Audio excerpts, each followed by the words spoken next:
నమస్తే, welcome to great Andhra. మనతో పాటు ఉన్నారు సీనియర్ పొలిటికల్ అనలిస్ట్ జేఆర్ మహర్షి గారు. నమస్తే సార్. నమస్తే అమ్మా.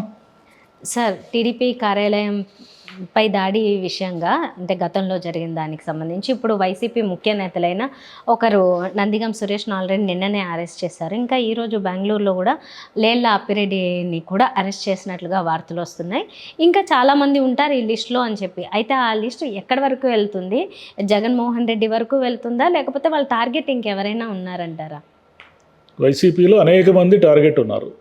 అనేక మంది ప్రముఖులు రకరకాల కేసుల్లో అరెస్ట్ కాబోతున్నారు. అది చాలా సింపుల్. అదేం దానికి పెద్ద విజన్ అక్కర్లేదు. అది జరగబోతూ ఉంది అనేది. అంటే ఇప్పుడు ఆ అమ్మాయి కేసు ఒకటి తీసుకొచ్చారు కదా, అమ్మాయి కేసులో కొంతమందిని అరెస్ట్ చేస్తారు. అలాగే రకరకాల తెలుగుదేశం ఆఫీస్ మీద దాడి కేసులో వీళ్ళని అరెస్ట్ చేశారు. ఇంకా చాలా అరెస్టులు జరుగుతాయి. ఎందుకు జరుగుతాయి అంటే, ఇప్పుడు ఉన్నట్టుండి హఠాత్తుగా నందిగం సురేష్ను లేదా లేళ్లప్పిరెడ్డిని ఎందుకు అరెస్ట్ చేశారంటే, ఇప్పుడు హాట్ టాపిక్ ఏంది? వరద అనే దాని నుంచి అలా చిన్న డైవర్షన్ ఇస్తారు.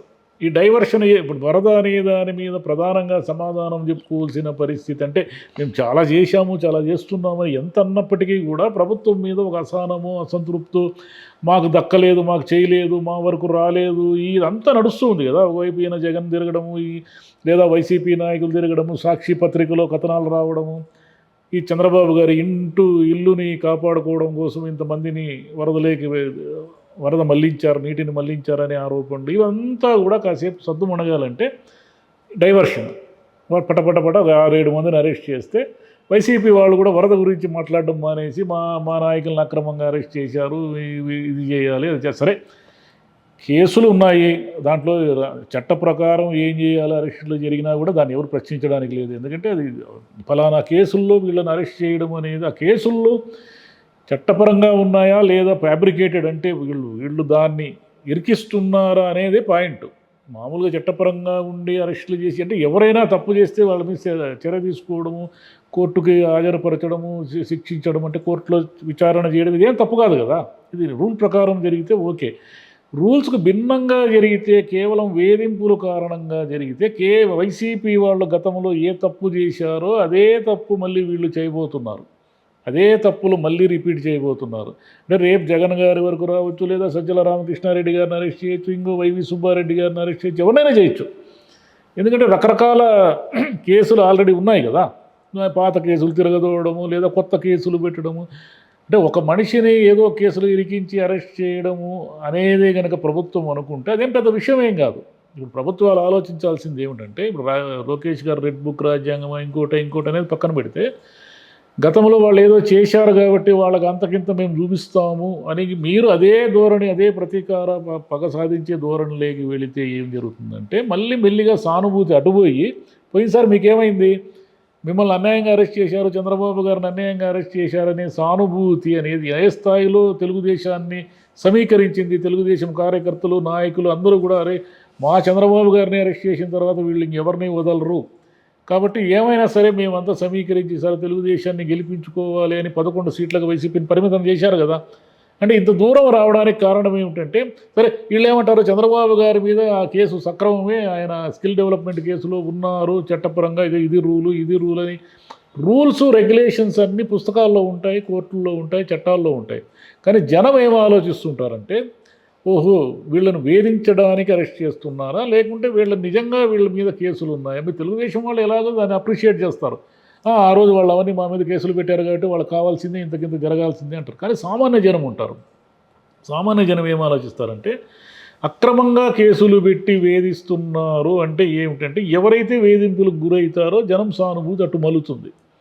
అటు మల్లడం అంటే ఏమిటంటే, మీరే నెగిటివిటీ క్రియేట్ చేసుకోవడం, మీరే నెగిటివ్ని తెచ్చిపెట్టుకోవడం, నెత్తి మీద తెచ్చిపెట్టుకోవడం. కాబట్టి తెలుగుదేశం ప్రభుత్వం కానీ చంద్రబాబు నాయుడు గారు కానీ ఆలోచించాల్సింది ఏమిటంటే, చట్టపరంగా న్యాయపరంగా అన్నీ కరెక్ట్గా ఉంటే ఎవరైనా అరెస్ట్ చేసుకోవచ్చు. కానీ కేవలము ఆ కేసులు సృష్టించి కేసుల్లో అరెస్ట్ చేయడమే అనేది ప్రధాన కార్యక్రమంగా వెళితే జనంలో మెల్లిగా అసహనం స్టార్ట్ అవుతుంది. జనం అసహనం ఎలా ఉంటుందంటే, ఇప్పుడు ఆల్రెడీ మీరు పథకాలు అని దాన్ని పోస్ట్పోన్ చేసుకుంటూ వస్తున్నారు.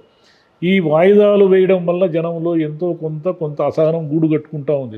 మీకు తెలియకపోవచ్చు అది. ఎందుకంటే మేము ప్రభుత్వం అద్భుతంగా చేస్తున్నాము, మేము అమోఘంగా పరిపాలిస్తున్నామని ప్రతి పాలకుడు అనుకుంటాడు. లాస్ట్ టైం జగన్ గారు అట్లా అనుకుని నేను అద్భుతంగా బటన్ నొక్కుతున్నా అనుకుని ఆయన అసలు పార్టీలో ఏం జరుగుతోంది, సామాన్య ప్రజల్లో ఏం జరుగుతోంది కనుక్కోలేకపోయారు. ఆయన వరకు ఎవరు రానేలేదు.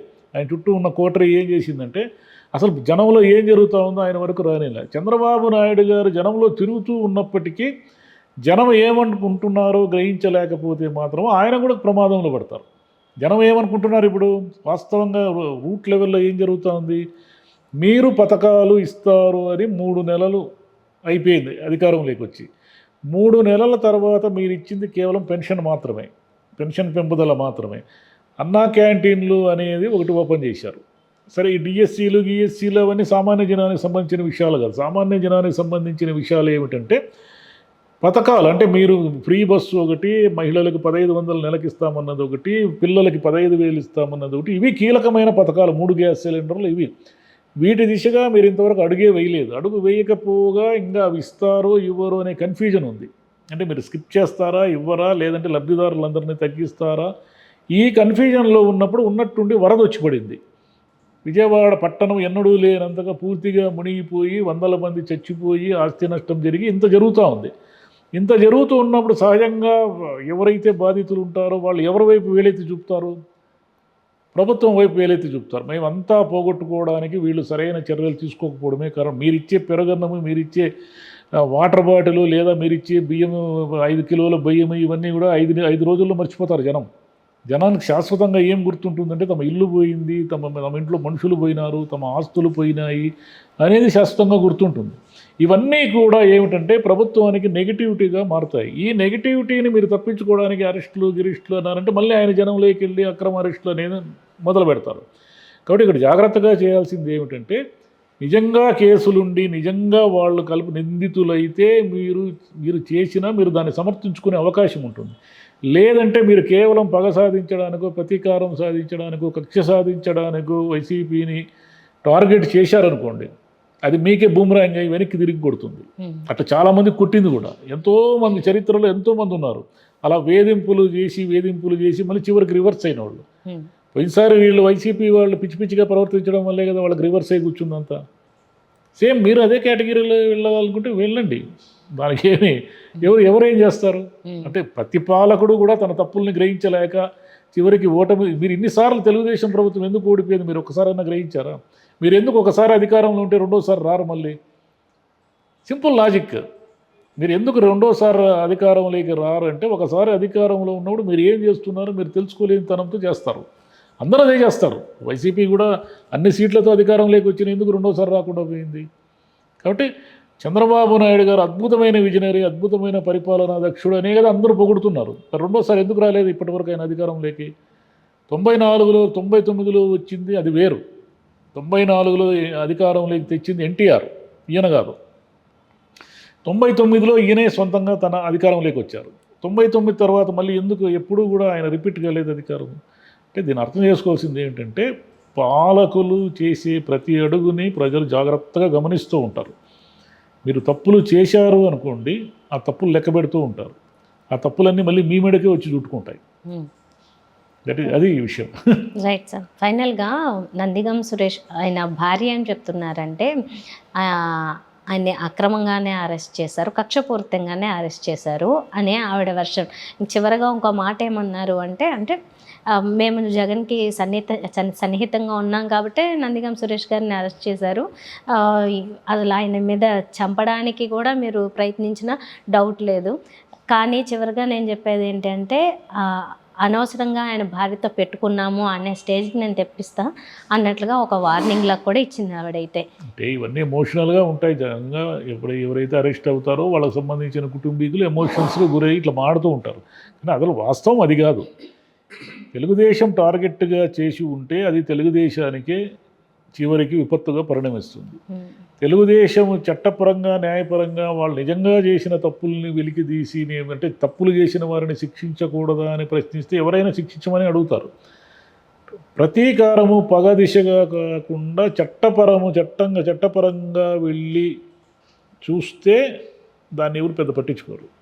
ఇంకా ఈ టార్గెటెడ్గా ఇంకా అరెస్టులు జరుగుతాయి, ఇంకా చాలామందిని అరెస్ట్ చేస్తారు. కానీ కక్ష సాధింపు అనేది పెరిగే కొద్దీ కూడా వీళ్ళకి నష్టం జరుగుతుంది. వీళ్ళు ఏమనుకుంటారంటే మేము చాలా చట్టపరంగా మేము చాలా స్ట్రైట్గా ఉన్నాము అని అనుకుంటారు. జనం అట్లా అనుకోరు. మీరు స్ట్రైట్గా ఉన్నారో లేదో జనం అనేవాళ్ళు చాలా అద్భుతమైన జడ్జీలు, వాళ్ళు అద్భుతమైన న్యాయమూర్తులు అనమాట. వాళ్ళు ఇచ్చే తీర్పు ఎవరికీ అర్థం కాదు. కాబట్టి ఆ తీర్పుని మీరు ముందే మీకు వ్యతిరేకంగా రాకుండా చూసుకోండి. ఇంకా 4.5 ఏళ్ళు టైం ఉంది మీకు. 4.5 ఏళ్ళు ఇంకా 4 సంవత్సరాల 9 నెలల టైం ఉంది. చాలా లాంగ్ జర్నీ ఉంది ఇంకా మీకు. Right sir, thank you. Thank you.